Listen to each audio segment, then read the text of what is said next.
other celebrations that we are celebrating this month.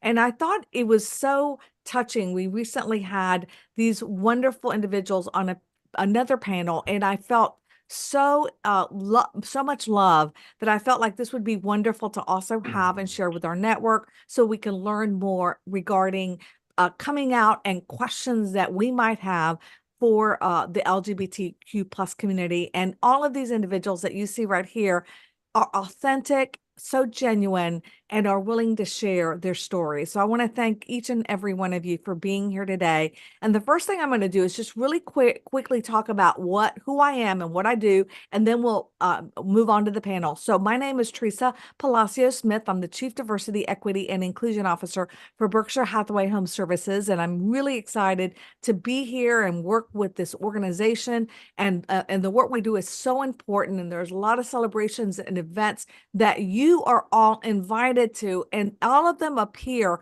in the marketing newsletters that we send out every single month. So if you're not aware of what we are involved with, that's a great place to check out, along with our resource center. Yesterday, we celebrated Juneteenth. I want to make sure we acknowledge that. Huge holiday, huge events all across the country, the jamborees that were held. I know Texas, Jennifer, where you're from, is where the originating Juneteenth holiday came from. And it was actually proclaimed a holiday, a national holiday, by President Biden 2 years ago. So we're really excited about Juneteenth. And the reason a lot of people say, well, why Juneteenth? What does that mean? What's the importance of that date? When the Civil War was finally settled and slaves were free, it took 2 years for individuals in Texas to get the messages regarding the fact that the Civil War was done and over, and that slavery, that there was no longer slavery, because those individuals that were there were still considered slaves. So freedom actually rang during the time that they were able to spread the news to Texas. And so that is why it is considered a huge Emancipation Day, Freedom Day, for all of those. So I love that it was proclaimed as a national holiday. And we normally at Berkshire Hathaway Home Services have the day off. We rotate holidays. And this year we gave, since it fell kind of on an odd day, we actually gave that holiday the option of you to take it either on Monday, Tuesday, or Friday, not on Wednesday. So you could have like the long weekend. So for those of you who are part of our company, that's what we did this year. Also, a lot of things that are events that we're hosting or celebrating, including Home Ownership Month.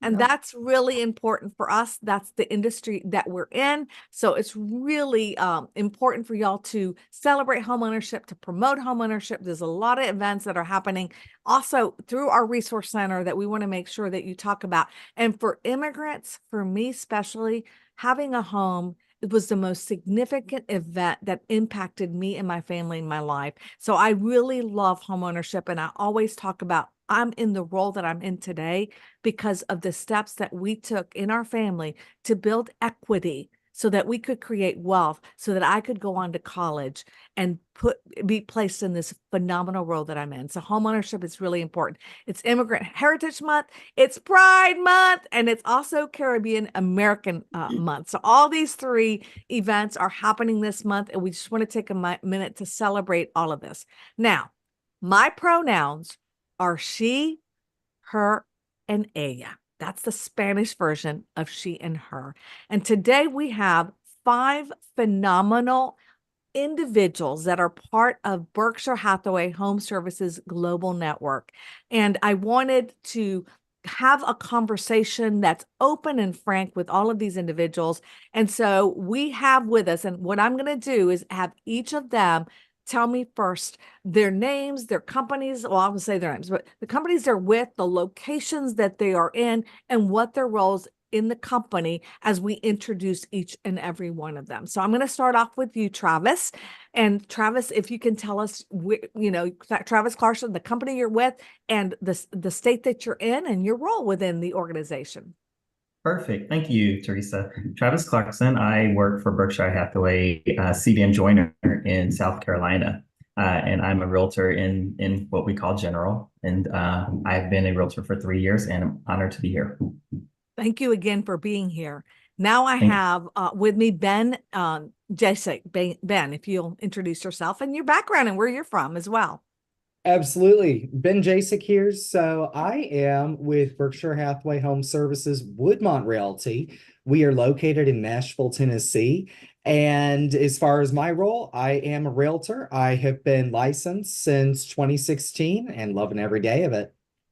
You do. I know every time we talk, I can see your smile, and the love that you do in that market and in a very productive market right now. How about you, Robin? My name's Robin Sinnett, she, her, hers, and I work for Berkshire Hathaway Home Services Touchdown Home Pros in Morgantown, West Virginia. I am also a realtor and just celebrated 2 years on June 8th. I know you're one of our newest realtors. So well, how long have you been, Travis? 3. 3. So Well, June we've 23rd will got be some 3. new rookies, we've got experienced agents, we've got people from all over the country, and we have management too within our midst. So Jennifer, tell us about your background. Hi, I'm Jennifer Wilbur from Houston, Texas. I'm the president of Texas for Berkshire Hathaway Home Services Premier Properties. What a title. And I've been in business for 24 years. Awesome. And then Wayne? Hi, I'm Wayne Woodyard. My pronouns are he, him, his. I am in San Diego, California with Berkshire Hathaway Home Services California Properties, and I'm the regional vice president for San Diego County. Oh, wow. Thank you so much, all of you. And if you notice, what we did was when we picked this great group of individuals, what we wanted to do was make sure we had a mix of different roles, different parts of the country, and also different, opportunities for y'all to get to know each and every one of them. So the first question that I ask, and I'm going to start in the way that I actually started the names, okay, is that, and it's okay to ask questions, right? This is why we titled this, because I have been very fortunate in the role that I'm in, that I've been able to get involved with so many great organizations. And the first time I went to an LGBTQ plus Alliance event, I was so amazed how much fun I had, how much jokes there were, all this stuff that I was not aware of. And I felt like, sometimes people are nervous to ask questions, and we wanted this to be able to people to feel like they could ask questions. And I think it's important for us to relate and understand the stories of each and every one of us. And so, Travis, tell me about your journey and your coming out, and what did that mean for you in that experience? Oh, Joy, how much time do we have? So, I guess if I can tell a story, I was married for 10 years, and so I fell into, I guess, what we learn and what we've been groomed or trained in, So I saw the example of my mother and my father, and that is what I believe to be, family life and so forth. And so I went down that journey, married a woman, my high school sweetheart, and we were married for 10 years. And in that timeline, I had a gentleman kind of approach me. We were playing basketball, and he told me that, you're gay. And, we just went on this little whole tangent and back and forth and so forth. Long story short, he ended up kissing me, and every hair on my body stood up, and I felt electrified. And I said, my wife does not do this to me. And so, that kind of started my journey. And I grew up a Baptist. And so immediately I felt within me from my training and upbringing that I'm dying and I'm going to hell. And this is, the devil. And I took a shower for about 2 hours to try to wash the dirtiness off of me. And it took me about 3 years. And then the Holy Spirit spoke to me and told me that I didn't name Paul's thorn because I wanted it to be relatable to everybody. And he said, my grace is sufficient for you. And when he spoke those words to me, that is when my real journey began. I started living my authentic life and my authentic self. And from that point forward, no one can ever tell me, what I am, or can ever take what I am or what I've done or what I've accomplished away from me. And so that's pretty much my journey. Wow. Ah, very touching. Really is. what are you still friends with your wife? Was that something? We are very good friends. Yeah. So she has three daughters and we communicate more than not. And she's also a realtor in Mississippi, which kind of, helped encourage me to become a realtor.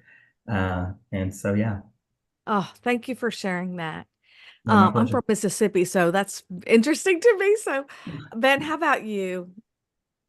Absolutely. So my journey's little interesting here. A lot of people, I ended up just turning 28. I'm young, and a lot assume that, oh, because you're young, it was a very, very easy, coming out. And what was interesting with me in coming out is I always knew I was different.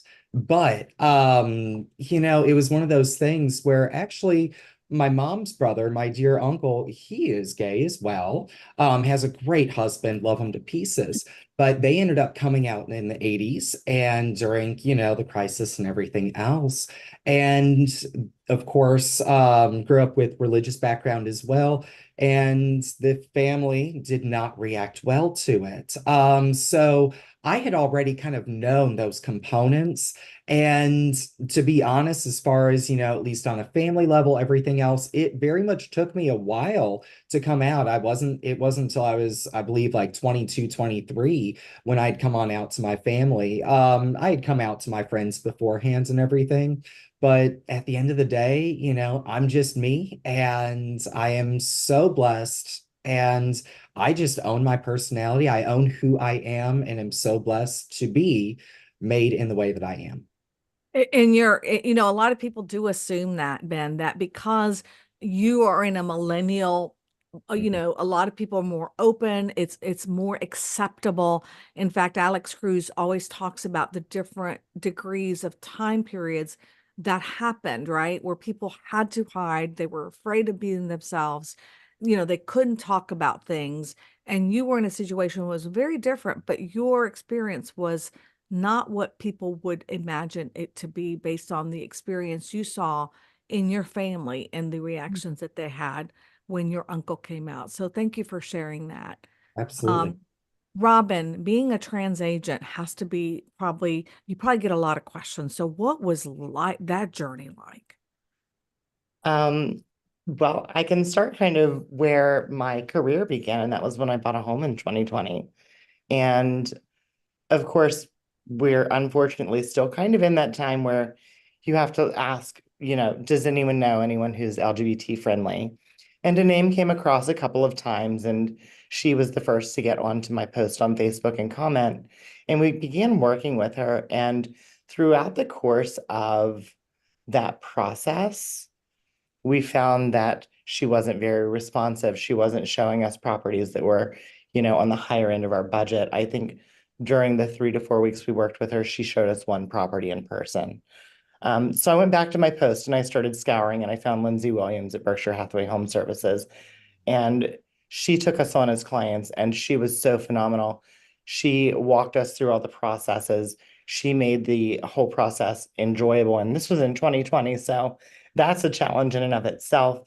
And I walked away from the experience saying, wow, I really want to do that for other people that are in my shoes, because the way we were treated by that first agent did not feel good, and no one should feel that way. Oh, thank you for sharing. And this is you and your partner, and you'd actually done a lot of research in advance to try to be, because you have to, it's like, okay, I just want to make sure I'm going to have someone that is accepting of who I am, of my partner, of our relationship, of what we're looking for, and is compassionate and, is an ally. And you thought that you had gotten that with your first agent, but then realized truly what an ally is with your second. And I know that inspired you to become an agent too. So kudos to your broker. What is your broker's name so we can give her a shout out? Lindsay Williams, and she Lindsay is a Williams. warrior. She's amazing. Yes. To convert someone not just from a buyer, but to make them want to sell real estate to help others. Lindsay, that's a lot to say about your character and about who you are. So thank you for that. Right? Jennifer, tell me about your story. I'm kind of like Ben. I always knew I was different or something was different. And, I came out really, really young. And since our last conversation, our last call, it didn't go very well. I hadn't been talked to about the birds and the bees and, what was this and what was that. And, I told you the last time, my mom asked me if I was gay and I said yes, and it didn't go well. And I remember that she called my aunt and my mom's best friend, who has been truly like a second mom to me, who just passed away. She really saved me. And it's so hard to talk about because she's gone now. But she really changed the way that I felt about myself. And it's so hard. I don't mean to get emotional in front of people I don't even know. But people don't realize how hard it is and how much you want to fit in and be accepted. And she did that for me. And I think that in the end, she helped my mom realize you're going to lose your daughter if you don't change your ways and be accepting. And I think that because of that, it really changed the way that my mom looked at me. And so I don't think any parent, raises their hand and says, I wish to have a gay child.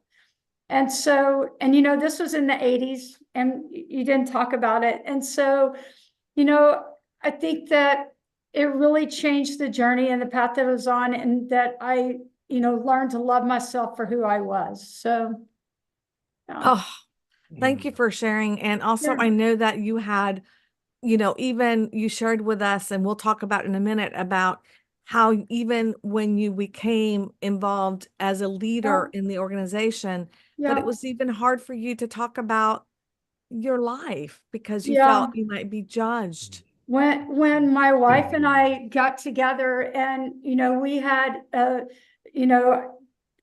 she probably would say she chased me more, because I was fearful because I was in a leadership position.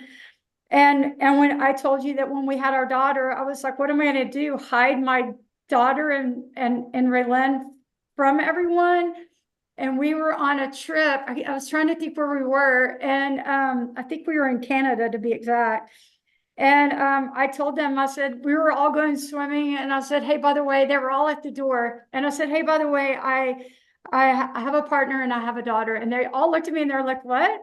And I was like, yes, I have a daughter. And they were all looking at each other. And I go, actually, Steve, you've actually held my daughter.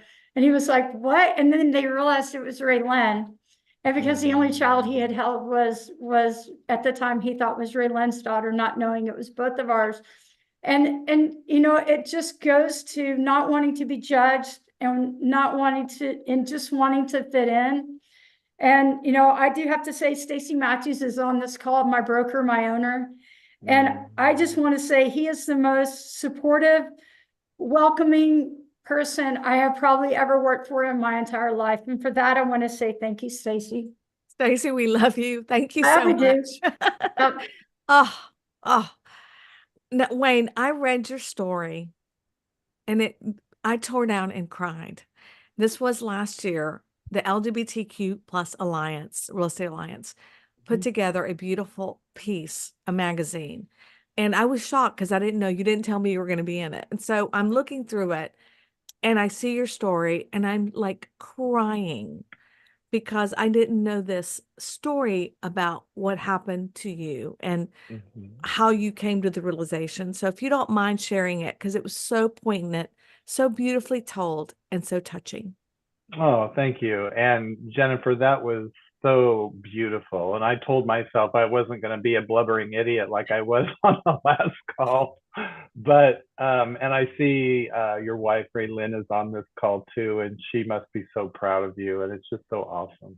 Thank you. Anyway, I just like Travis, and I was married as well.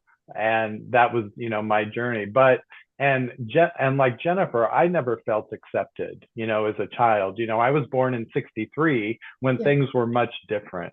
And so I always thought I was different as a child. And the kids spotted it first on the playground before I even knew in my 30s, or came to the realization, because we have the shame of being gay and everything that is gay and what that means, because back then it was just taboo.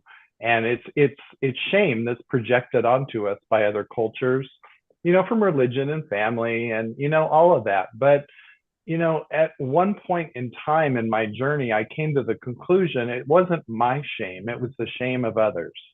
And that I had to figure out within me how to justify that. So, you go through life feeling unloved because we're told that being gay is bad. So you repress it and you repress it. So like Travis, the social norm, I met my wife in college, we got married, we had 2 kids, we were the beautiful family, on and on and on. But and we were both in real estate, but you get to the point, I got to the point to where I knew I was different, something was wrong, and I was either, I was going to become an alcoholic or kill myself, which I almost did, the kill myself thing. And that was my realization that I didn't want to leave that legacy like 4 of my family members did, where you didn't talk about these horrible suicides. So I got help, and, I came out shortly after that. And the kids were 2 and 6, and it was very difficult. And we were the top agents at Coldwell Banker. It was just an awful situation all the way around, and I walked away and moved into a 1-bedroom apartment and sat there and cried. But I think I cried because I was free. Yeah. But I cried because I felt bad for my wife, on and on. But to this day, like Jennifer said this morning, oh, what a beautiful family. She saw a photo of all the kids were just here, and we have our 3rd grandchild on the way. And I've been, with my partner for going on 21 years, my husband, Paul, going on 21 years. And I don't have that shame anymore. I think we all do, hidden inside of us, because, after that last call, I was so emotional, and that it took a toll on me, because it all boils back up inside of you. Right. Which is something I think people don't realize. We talk about, and Wayne, thank you for sharing that beautiful story, all of you. I really, really appreciate y'all's open and honest conversation, because I know it's difficult. One of the things that Alex Cruz is Director of Education for the LGBTQ Plus Alliance and teaches a phenomenal course about the ABCs of the community. And one of the things that he brings up is that for the LGBTQ plus community particular, they are always coming out. It's not like one day only, it's every day is a scenario where you don't know what's going to happen, because somebody may, not know that you are gay. So how has that impacted anyone that wants to speak up about that? Has that ever happened to any of you? And what reaction did you get, and how did you handle it?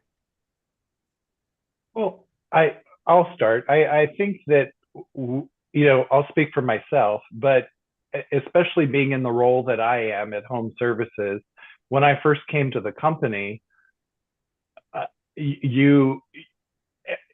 think the assumption of a lot of people is you're heterosexual, and that in a professional environment, you're navigating the course. Unlike if you're straight, you interview for a job and you go in and people ask you about your weekend and your family and blah, blah, blah. But there's always this guard up because we have that fear of rejection, of shame, and everything that we grew up with that's been ingrained inside of us. So we feel, even in California, you think it would be very liberal. It's not. There's certain places that are, but there's certain places that are not, and there's a lot of people that are not. So you navigate it just that way. But I navigated towards a company that was more inclusive because I kind of knew a little bit about the company. And when they reached out to me, I was more willing. But I think we always have that piece inside of us that is always on edge in a new situation, because we do. And then people ask you about your kids. Oh, are you married? And so you have to go through the coming out process again, you know? Right. And it's hard. That can be so daunting and so nervous, because you never know, especially with clients, Travis or Ben or Robin, as you are dealing with, new individuals who may not know who you are, your story, and they will assume something about you, and then you have to say, or do I say, right? Oh, I don't know if I should say that. I don't have children, whatever that may be. Anyone else want to pipe in?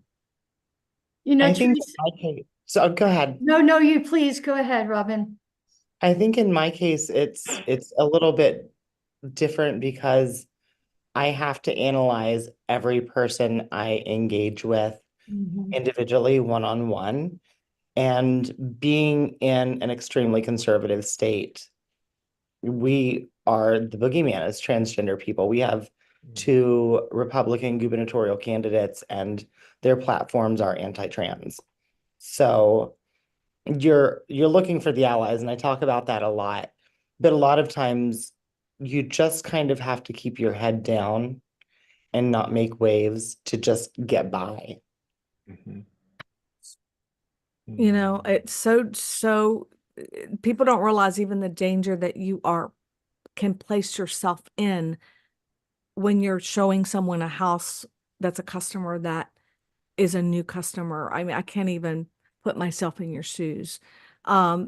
Jennifer, you were going to say something. I lost my thought just because I was thinking about Robin and just the fear of not knowing how people are going to interact, and just to live with that would be just so much. And I always go back to, why can't people just be kind? It's just not that hard. Yeah, so true. I know it's one thing I was going to say, Teresa, is we were at an agent awards event a few years ago, and one of our partner services reps was standing at the bar, and Martha was next to him, our president. And he said to her, he didn't realize, and nor did she, that I was right behind them in the line. And he said, I can't believe this company would hire Wayne and put him in his position because he's gay. And as she turned to give him a piece of her mind and say, that is totally unacceptable, she saw me. And then she was like, so then it turns into this HR nightmare, and he has to go into all of these, he had to take all these courses, but we faced that on a norm. This was just a couple of years ago. And so all of us on this call, just from what Robin, I can't imagine what you deal with on a daily basis. And my heart just goes out to you. But what we all deal with, because we all have people that have sometimes voiced those things. I heard that one, but a lot of times we don't hear it. And there's a lot of people that think that. Right. And the hardest thing is to stand up for someone else, because you're afraid that you will be judged as well if you say anything. And I love the fact that you could see Martha. She was like, well, and Martha, she's not going to stand for that, right. And absolutely. They actually put it in my court if he should be fired. And I'm like, just educate him. If we can educate one more person through this process, firing him is going to do no good. We need to educate him. We need people to understand we are all alike. Every one of us. We are all the same inside. So think about that, because that is really what's the important message. We all want to be loved, respected, valued, and just be able to live our lives the way we want to live them, right? Yes, Teresa. Right? I pray for the day. Yeah, I pray for the day where we can all appreciate each other's uniqueness. There are about what, billion people in the world, Yeah. and not one of us are the same. We all None have, of us. in each one, even twins, we each have individual and unique qualities. And so if we could just appreciate each unique quality that we all have, just because you may not like chocolate milk doesn't mean you have to impress on me to not like chocolate milk. Just respect the fact that I love chocolate milk. I respect the fact you don't like chocolate milk, and we can still live together. Ah, I think that's beautifully said. And, sometimes, and anyone who wants to answer this question is, we make these assumptions about the Yeah. community. Okay. I think a lot of times you hear things and you make assumptions. So what are some myths or maybe misconceptions that we need to be aware of that, when we are, working either with clients that are LGBTQ plus clients or addressing individuals as well? Anybody? I have one. It's not necessarily a negative one. I chuckle every time my friend says it, but she's always constantly giving me an assignment because she says, "You're gay, and I know you have great attention to detail, so you'll get it done." But that may not be the case for everyone. I think that's a great stereotype analogy that people have that I think it's really important for to be aware of, for all of us to be aware of. Yeah. Anything else? Like, I know some of the things too that I love, Wayne, that you've talked about is how sometimes you assume someone's married or Mhm. they're partnered, or Mhm. what are some of the language that we need to be aware of when, we are working with somebody that might be LGBTQ plus or is, and we find that out because you've talked about mirroring. Uh-huh. And Mhm. so let's talk about that real quick. I think So, that's important. so one example is when Paul and I first moved to San Diego, we weren't sure if we wanted to live in buy a high rise, a condo in a high rise. So we rented for a while to see what we thought. We got stuck there during the pandemic, so we decided not to.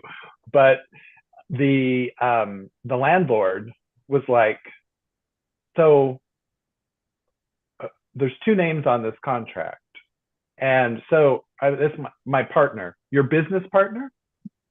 I'm like, "No, my life partner," and because we were not married at the time, and it was, So I think an assumption. So I think in general, since I come from a different era than Ben and Travis, I'm a little bit older. The stereotypes were we were promiscuous. We were, it's a choice. It's just transgender individuals are confused or mentally ill. It's just this horrible thing. So the education piece around it. So I just think the education, which the Ally course does, you Mhm. don't assume anything, even if you are with someone, you don't assume that's your husband, because before Jennifer was comfortable in being her unique self, I'm sure she would show up at an event maybe with a man, or I would show up with a woman. So we have to be careful on how we generalize things in that instance. And I think if we use a pronoun behind our name on a business card, that alerts the others that say, "Oh, he's accepting, he understands." And I don't have to have my guard up, like Robin said, where she has to go and do this forensic research on everybody to make sure she's going to be safe. Yeah. You brought a great point up because it's one of my questions, because I actually have my pronouns on all my signatures, and every time I adapted Robin's idea of making sure I had my pronouns on my name tag, because I thought, oh, I didn't realize that it's not about me, it's about making sure that others know that I'm an ally, right? And being approachable. And so how many of you, tell me your position on pronouns? Because Ben and I even talked about this a little bit, because he's not as comfortable about doing it because he's in a southern state, and parts of the country, that's another myth, can be very different depending on where you are.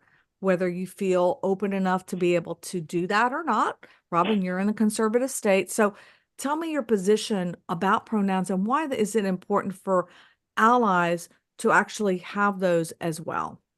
Anyone? Yeah, I'll jump on in first since you had kind of brought me up here. So of course, as far as pronouns go, I do identify as he, him, his. It's one thing. I am in Nashville, Tennessee, where we're actually, in my opinion, pretty darn progressive for being in the state of Tennessee. But a good chunk of my business is also rural through a lot of my connections and everything. And it's just one of those things where it has not made its way onto my signatures. Unfortunately, there are many who are closed-minded and who get very sensitive about that. So it's just one thing for me personally.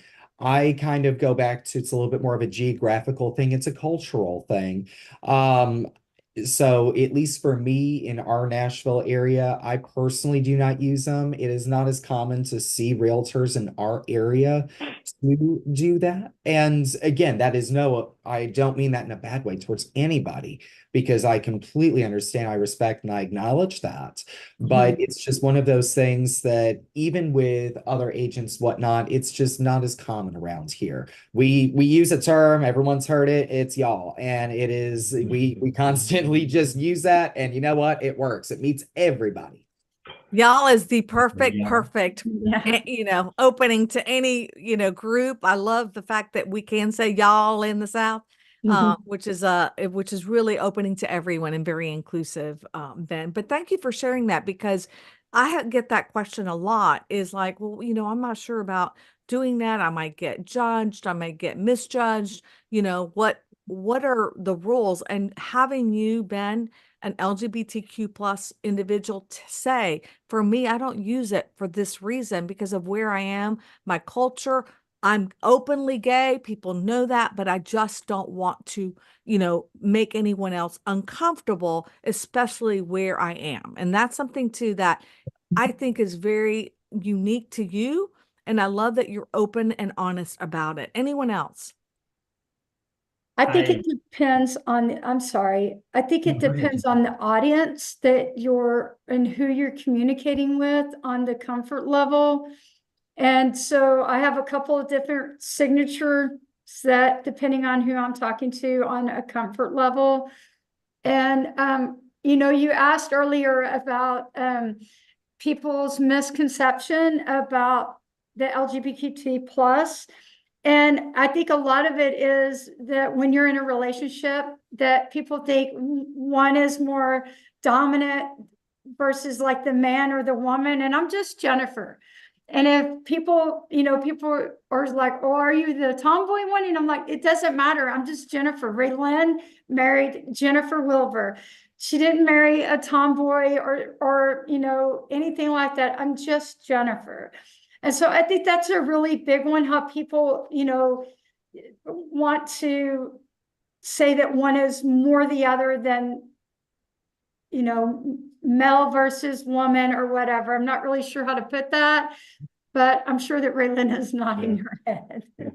Well, it happens. It happens to this day. Yesterday, one of my agents asked me, "So are you the wife or the husband?" Yes.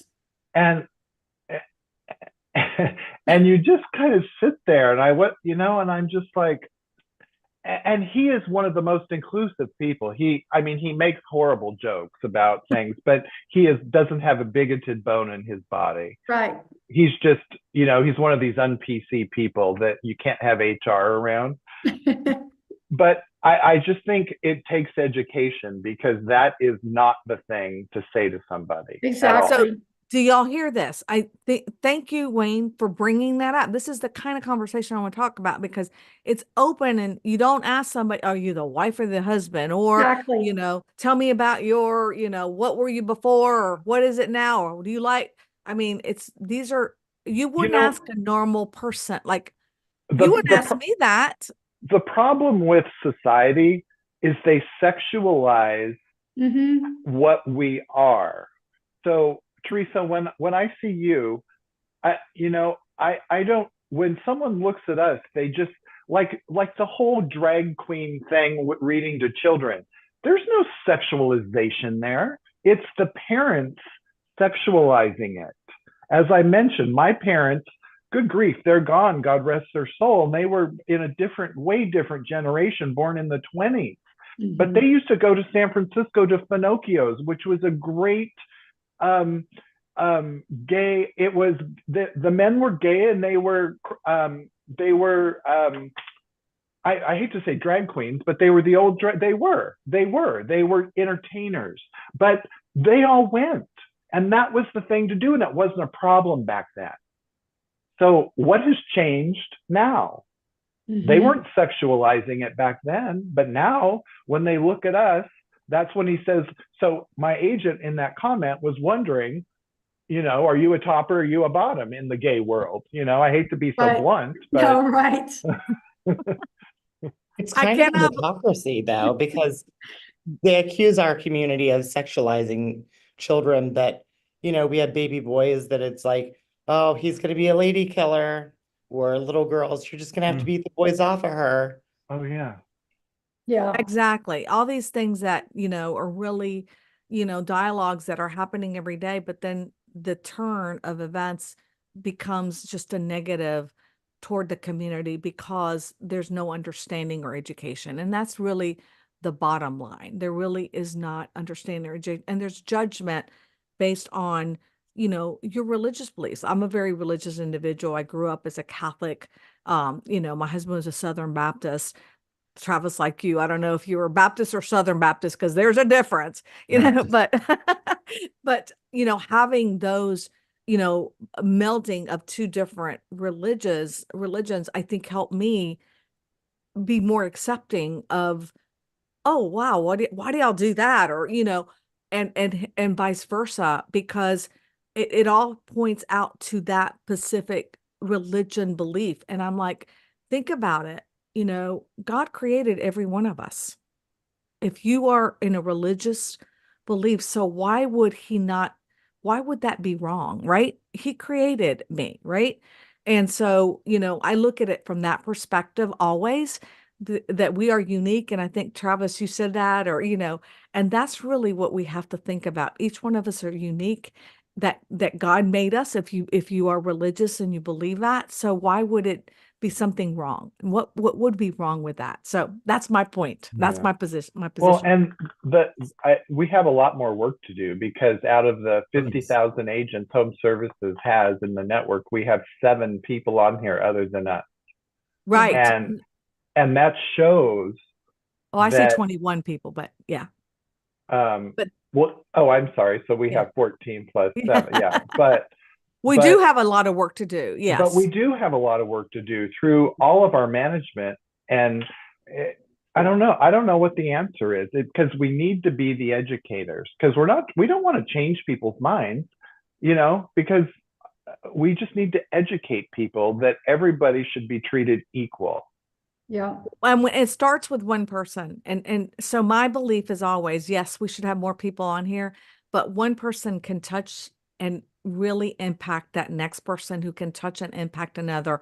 And that's how the domino effect is. And I think touching the lives of others with what y'all are saying today is really what is the most important thing that we can all do. And so again, I realize that we have a lot of work to do, but just one person at a time. If we can touch one and impact one person, that's where it all begins. One of the things that you just brought up, Wayne, and if anyone, you know, any comments, y'all are welcome. Teresa, can I please? Yes. Because I really want to, I'm really interested in the conversation that Wayne was having with his employee or the realtor that's a part of your agency. Do you think, since we're on the topic of education, and I'm going in the direction of when is education, when is it too much and when is it not enough, so to speak? So do you feel that in that instance, Wayne, that the individual that asked you that question, were they really trying to be educated, or were they, because you mentioned he didn't have a bigoted bone in his body, but you know, where's that line? Was it being educational, or was it just being inquisitive? Exactly. And then in my role, and Jennifer can relate to this, He's our top agent in San Diego. Okay. And so that doesn't excuse his behavior, but in my role, I have to take, I have a very good relationship with him and with his wife. So I can have that conversation with him, because if he knew I was offended, he would feel horrible. And so I wasn't going to do it in front of the group of people, but I need to have that conversation and the education when the two of us are together upstairs in his office, because our offices are down the hall from each other. And I can just say, I just want to talk to you about something, and move on from there. And I think that, like Teresa said, educating one person at a time, I think that'll make an impact on him. But some other people, it wouldn't. They just say, "Oh, he's how people with their dismissive rhetoric that they get." Right. Okay. How do you say what were you thinking? I mean, that spurred something was your inside of impression? you. Well, yeah, so I was in a similar situation, which is why I asked. And I was at an event with my husband, but I actually appreciated the, I'm going to call it an inquisition, because I was able, I feel that the individual left very educated, and light bulbs were going off. You could tell light bulbs were going off.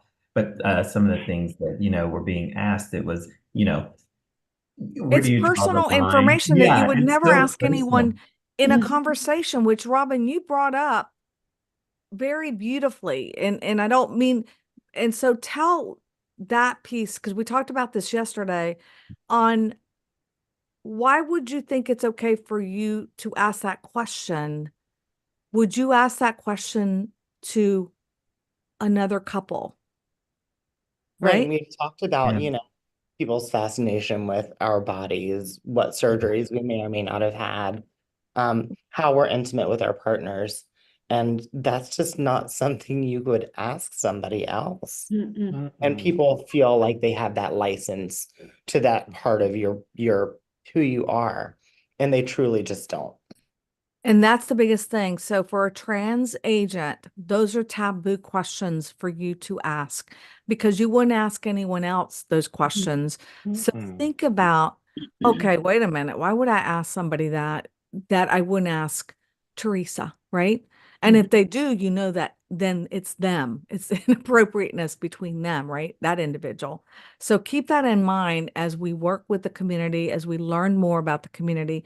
That is really private information. It's none of your business. It's none of your business. And so the questions that ask are personal questions. Tell me about your kids. What do they like to do? What do you like to do? What are your hobbies? That is how you get to know an individual. Now, one thing that we talked about year round is becoming an ally. How do you, show, not just during Pride Month, because we've got right now a lot of eyes on Pride, it's this month, but how can we become better allies and individuals throughout the year? And Wayne, I'm going to ask you that one. Well, I think it's with the education. It's with the use of your pronouns. I think there's a lot of personal growth that, like what Travis was saying. Once you can educate somebody, and he said those light bulbs went off, that is what we can do in an ally course, and let them be in the field. Because this whole conversation we just had, and what Robin said, was spot on. Everyone is curious about what we do in the bedroom. Yeah. So they don't value us as a normal human being, because they don't go around asking everyone else the same thing. They look at us like we're a circus animal. And I hate to use that, because it makes me feel bad inside. But when you really boil it down,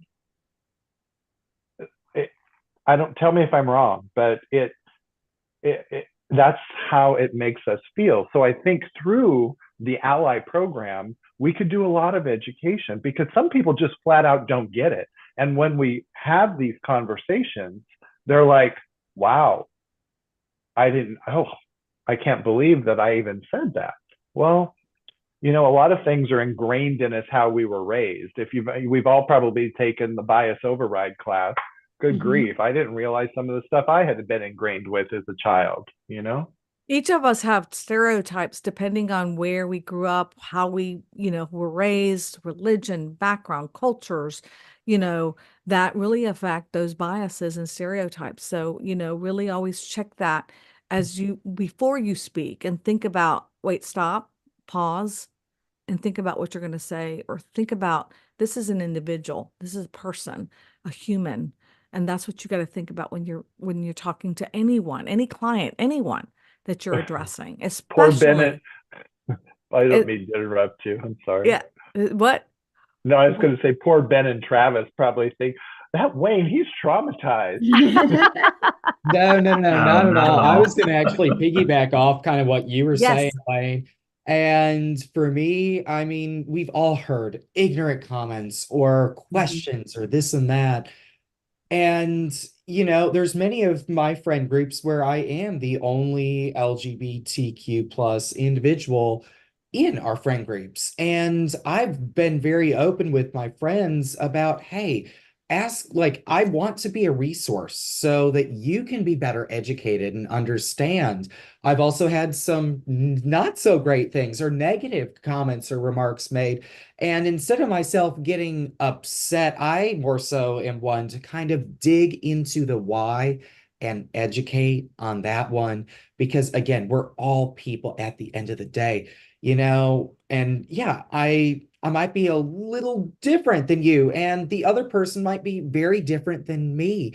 But you know what? It's a very two-way street, and I always try to be that safe space for, many of my different contacts to reach out with. It even cracked me up, which I love this. The other day, one of my agents called in my office. He called me, and he was working with a couple moving from Washington State.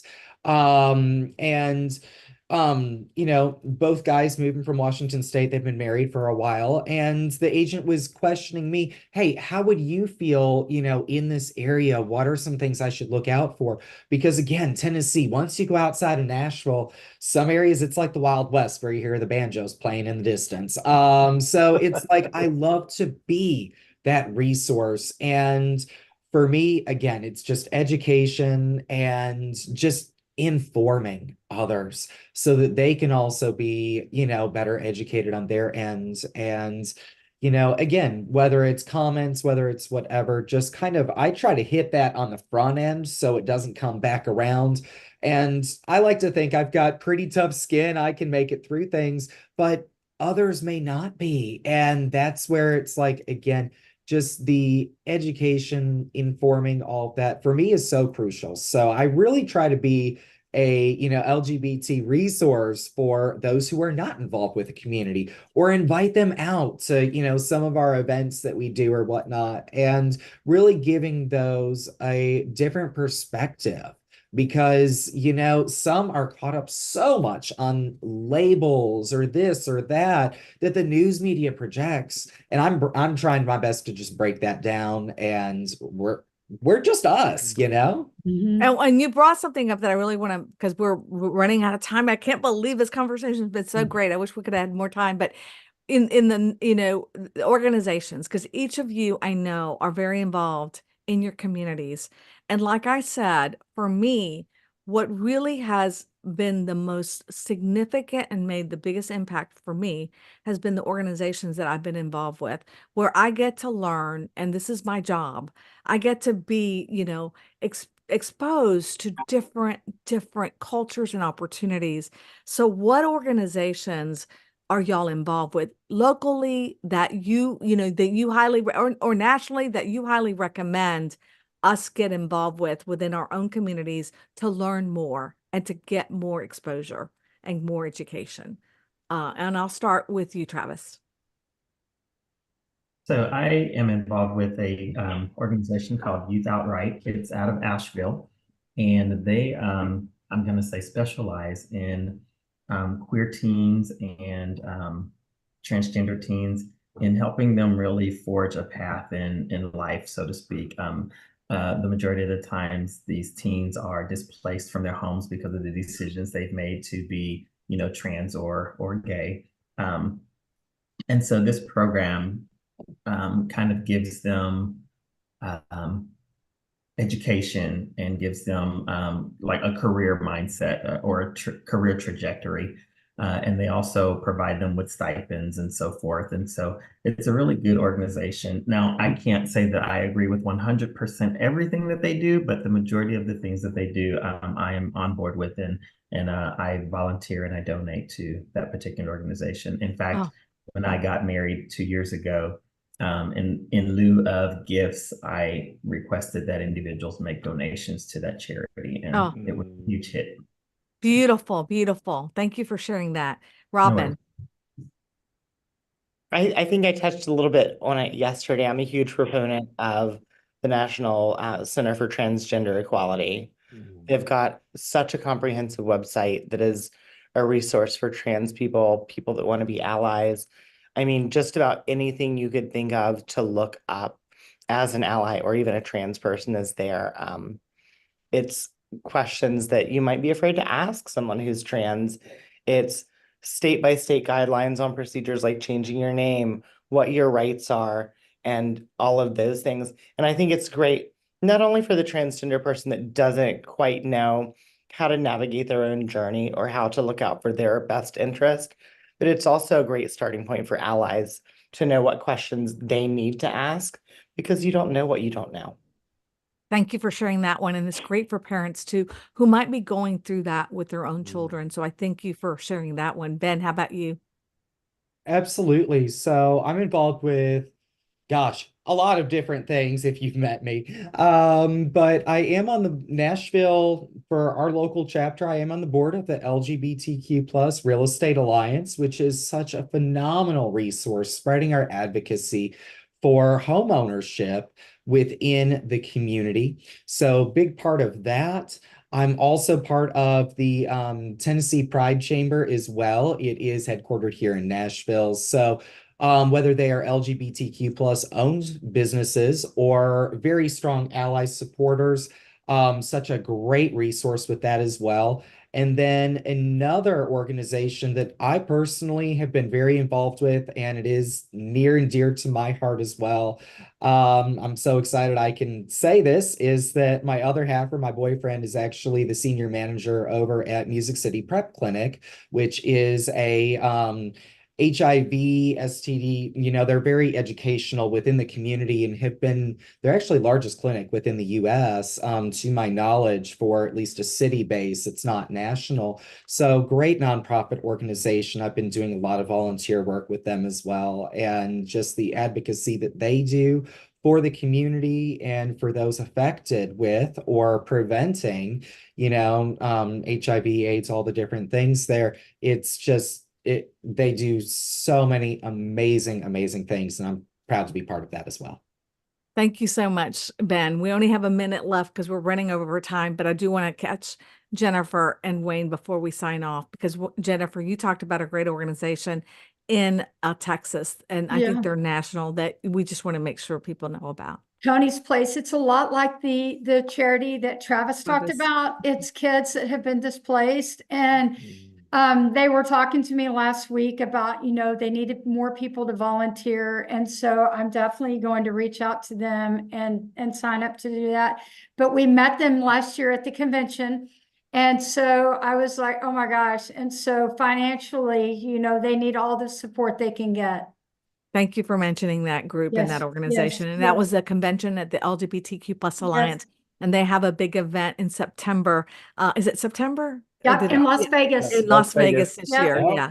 And so again, the Alliance will have their big event. Wayne, wrap it up for us. Yeah, and I'm involved in quite a few things, but mainly I'm focusing my efforts on the Alliance right now, and at the NAR and the CAR level, because at California Association and National Association, we have so much work to do. If you saw all those horrible posts that were posted about Pride Month. So we have a lot of work to do. So I'm focusing on diversity and fair housing at those associations to try to impart some wisdom.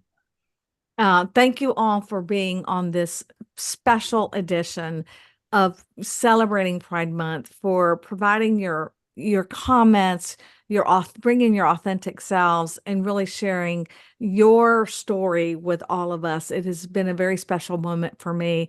For all of you, we are very involved with the LGBTQ plus Real Estate Alliance. We are a founding partner of that organization. And so, it is a great group along with others. I wanted to make sure this is the message.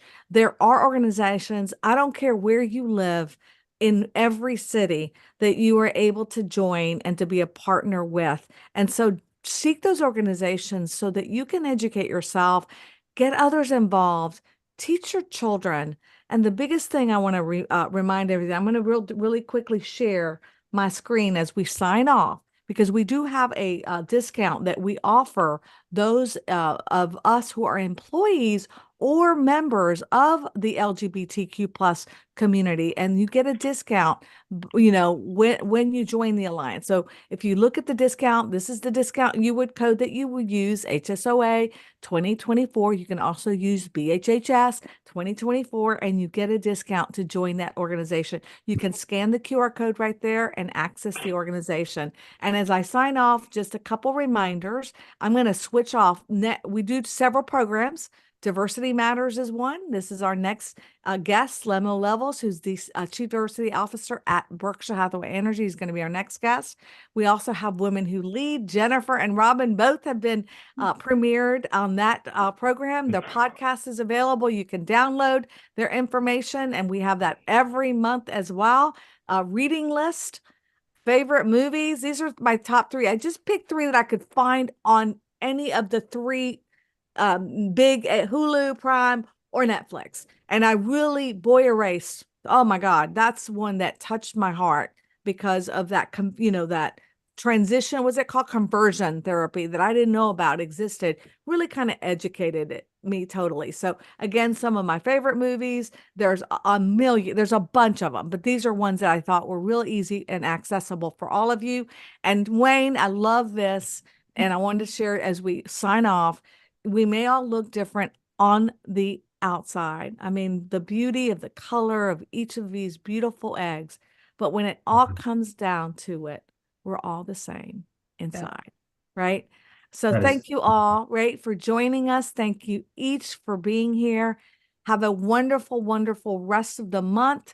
Tell everyone about this program, and let me know if we can continue to educate you going through your companies directly, because we can bring the ABCs of the LGBTQ plus community, among other training, to your offices directly. Thanks again, everyone. Thank you, Bye-bye. Teresa. Awesome. Bye. Thank Thank you. you all. Bye-bye, everyone. Thank you.